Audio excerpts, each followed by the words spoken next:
In 256 BC, the Mediterranean trembled beneath the weight of oars and ambition. Two titans, Rome and Carthage, clashed for control of the ancient world. But as steel clashed against shield and waves turned red, one side unleashed a secret weapon that rewrote the rules of naval warfare. It wasn't fire or magic or the gods, it was Roman ingenuity. A simple yet terrifying invention that transformed farmers into sea warriors and shattered an empire built on the ocean's might. This is the story of the Corvus, the Roman boarding bridge, and how it helped destroy the Carthaginian dream. Rome was never meant to rule the waves. Her power was forged in the dirt and blood of the Italian peninsula, not the vast blue expanse of the Mediterranean. Yet when Carthage threatened her growing influence, Rome was forced to confront her greatest weakness, the sea. Carthage's ships ruled the waters, swift and deadly, while Rome barely understood the rhythm of the tides. But the Romans were never ones to surrender to ignorance. Determined to challenge Carthage, the Roman Senate ordered the creation of a fleet unlike anything they had ever built before. Craftsmen studied captured Carthaginian ships, learning their curves, their balance, their beauty. Within months, 100 quinquerenes, the largest warships of the time, rose from the docks of Italy. But these ships were useless without skilled sailors, and Rome had none. Farmers, smiths, and peasants were suddenly turned into mariners. The Romans trained on land, practicing to row on wooden benches that mimicked the decks of their ships. They had heart, but heart alone could not win at sea. Carthage's admirals laughed, certain that the Romans would drown in their arrogance.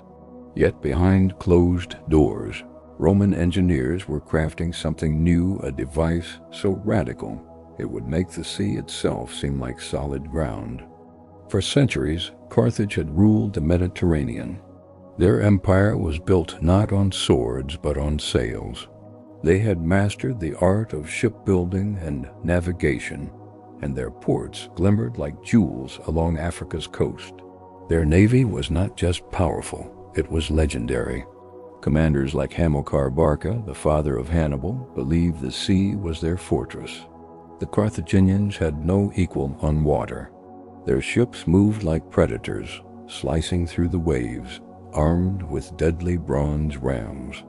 They believed the sea was their weapon, and that no land power could ever challenge them there. When Rome began constructing ships, Carthage watched with amusement, not fear. To them, the Romans were clumsy land beasts pretending to swim. But Carthage underestimated Roman obsession. The Senate poured its treasury into naval construction, driven by pride and a desire for revenge after early defeats. Rome's ambition burned brighter with every humiliation, every lost ship, and every drowned legionnaire. The Romans studied, adapted, and waited. Their minds were sharpening a blade unlike any Carthage had ever faced. The Corvus was born not from genius alone, but desperation. Rome's greatest minds realized they could not outmaneuver Carthaginian ships in open water, so they decided to turn naval battles into something more familiar: land battles fought on wooden decks. The Corvus, Latin for crow, was a massive wooden gangplank with an iron spike at its end, capable of being dropped onto enemy decks. When lowered, the spike would pierce through the opposing ship's hull, locking the two vessels together. The Romans could then storm across, transforming a naval clash into brutal hand-to-hand combat. For the first time, sailors would fight like legionaries. It was an invention that turned the sea into solid ground and the Carthaginian advantage into a death trap. This weapon was top secret, known only to the highest commanders and the engineers who built it. When the Roman fleet finally set sail, each ship carried this strange device hidden beneath tarps. To the Carthaginians watching from afar, the Romans still looked like amateurs. But when the Corvus was unleashed, the sea itself became a Roman battlefield. By 256 BC, The First Punic War had reached a boiling point. Carthage held the seas while Rome controlled the land. Both sides were locked in a brutal stalemate, each unable to crush the other.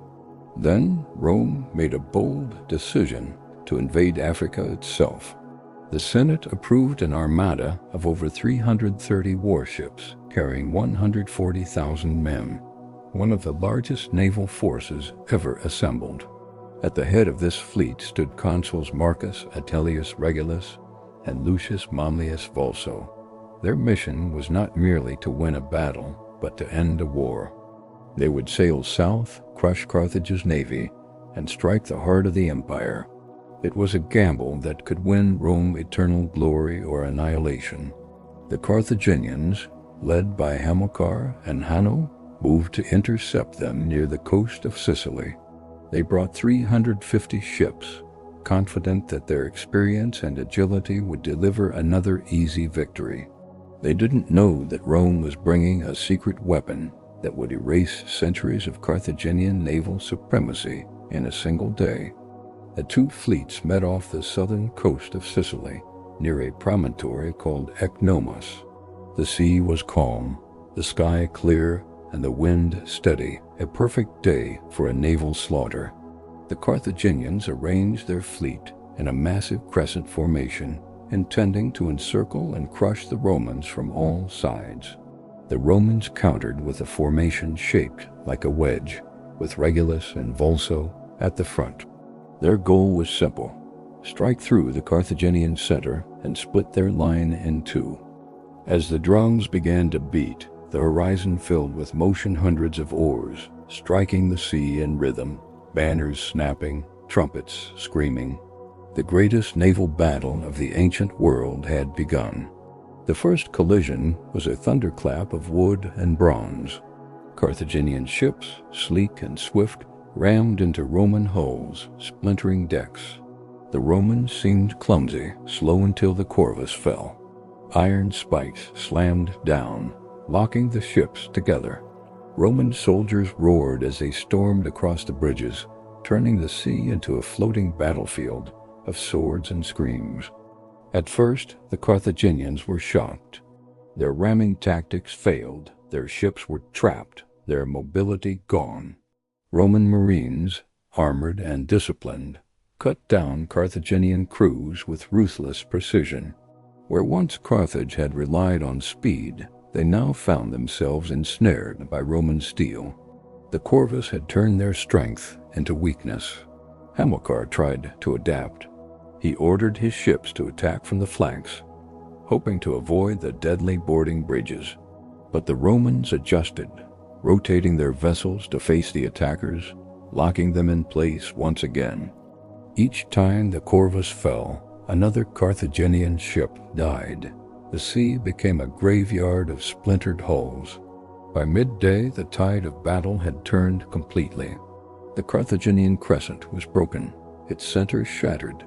Roman discipline, combined with this terrifying new invention, was unstoppable. The once invincible Carthaginian navy began to flee.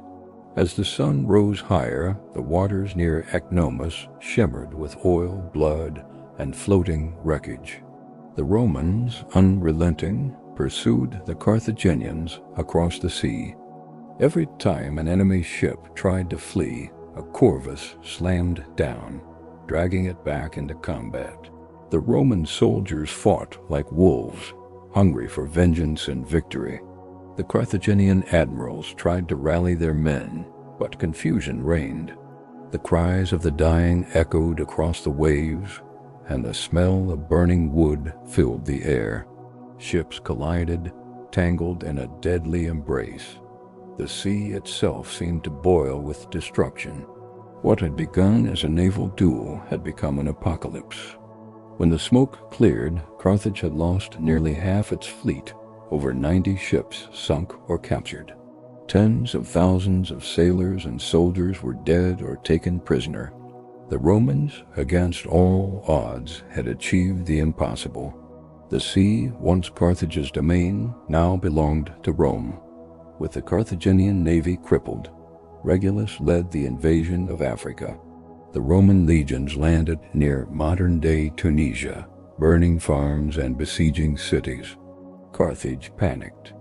Never before had a foreign army set foot on their soil. Regulus believed victory was inevitable. He sent demands for total surrender. Carthage refused.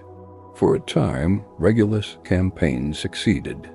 He crushed Carthaginian armies in open battle, seizing vast territories, but pride blinded him.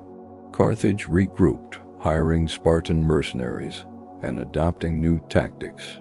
They learned from their mistakes, just as Rome had before Ecnomus. In the Battle of Tunis, Regulus met his downfall. The Carthaginians, led by Xanthippus the Spartan, destroyed the Roman army. Regulus was captured, tortured, and later executed. The Roman triumph at Ecnomus had given them control of the sea, but on land, their overconfidence cost them dearly. Though the African campaign failed, the victory at Ecnomus changed history forever. Rome had proven that innovation could defeat tradition, that adaptation could overcome mastery. The Corvus was more than a weapon. It was a symbol of Roman ingenuity and willpower. The Romans had transformed their weakness into their greatest strength. Carthage was humbled but not destroyed. They rebuilt their navy, smarter and more cautious than before. But they would never again underestimate Rome. The balance of power in the Mediterranean had shifted permanently. Rome had entered a new age, one where the sea no longer frightened her. The Romans eventually abandoned the Corvus, realizing it made their ships unstable in storms. But by then, they no longer needed it. The confidence it had given them had already reshaped the destiny of empires. After Ecnomus, Rome's mastery of the sea expanded rapidly. New shipyards appeared along every coast of Italy. Roman admirals trained not just in battle, but in navigation, weather, and tactics. They built fleets that could sail farther and faster than ever before. The Mediterranean, once called Mare Nostrum, our sea, became Rome's playground. The lessons learned from Ecnomus forged a generation of commanders who would one day face the likes of Hannibal and the Eastern kingdoms. Rome's navy became a machine, precise and unrelenting, just like its legions on land. Every ship carried not just soldiers, but the spirit of innovation that had saved them. The Corvus had given Rome more than victory, it had given her confidence. From that point forward, no empire, no fleet, and no ocean would ever stop her expansion again. For Carthage, Ecnomus was more than a defeat, it was a wound to the soul. Their commanders were shamed, their sailors broken. The once proud empire of merchants began to fear the shadow of the wolf from the Tiber. Carthage's leaders turned inward, questioning how their sea-born gods could have abandoned them to the hands of land-bred invaders. In the years that followed, Carthage focused on rebuilding its strength through trade and diplomacy, but the loss of naval dominance haunted them. When Hannibal later took command in the Second Punic War, he knew better than to challenge Rome at sea. Instead, he chose to strike by land through the Alps to avoid the water entirely. Ecnomus had not just changed the balance of power, it had rewritten Carthaginian strategy forever. From that day onward, the sea that had once been their greatest weapon became their greatest fear. The Corvus marked the dawn of Rome's engineering dominance.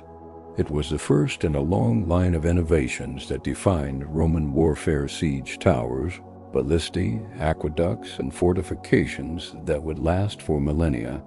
The Romans learned that technology could compensate for any weakness. When brute strength failed, intelligence prevailed. Future Roman commanders carried the spirit of Ecnomus into every campaign. The concept of adapting to the enemy's strength became central to Roman doctrine.